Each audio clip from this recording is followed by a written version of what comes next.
My project is on schizophrenia. The symptoms of schizophrenia can be described as delusions, hallucinations, disorganized thinking or speech, psychomotor retardation, positive and negative symptoms. Positive and negative, the positive would be symptoms that are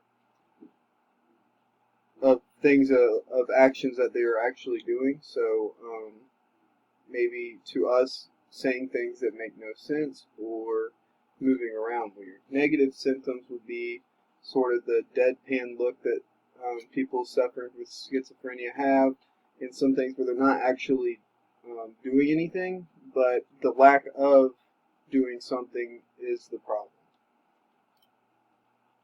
The origins, there are no real pinpoint origin for schizophrenia.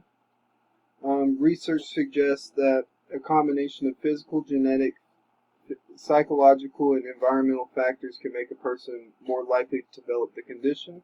That is from the NHS. So basically what it's saying is that a variety of factors can cause schizophrenia.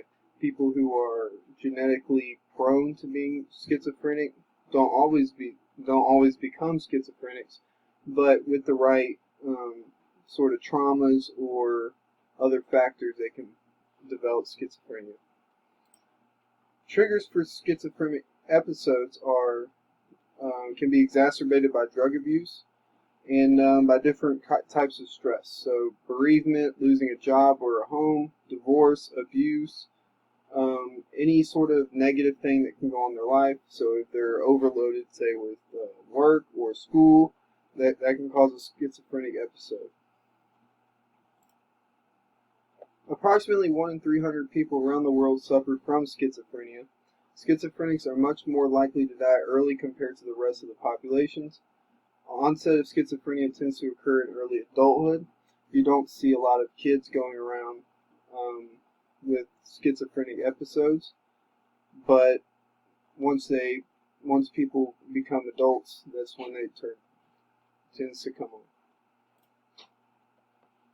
Cognitive behavioral therapy is a short-term problem-focused approach with the goal of teaching people who have schizophrenia a variety of coping skills to help them manage difficult situations.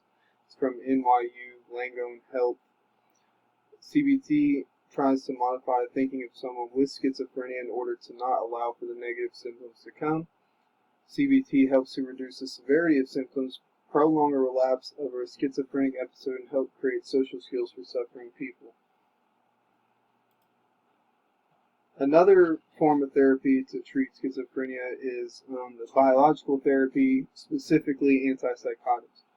According to the Mayo Clinic, the goal of treatment with antipsychotic medications is to effectively manage signs and symptoms at the lowest possible dose. Differing from CBT, cognitive behavioral therapy, biological therapies such as antipsychotics try to treat schizophrenia chemically in the brain rather than by changing thought processes and behaviors to achieve the same result. Due to high risk from the first generation of antipsychotics, with side effects such as shaking disorders or other neurological side effects, second generation antipsychotics were created with much less significant side effects, but they happen to be a lot more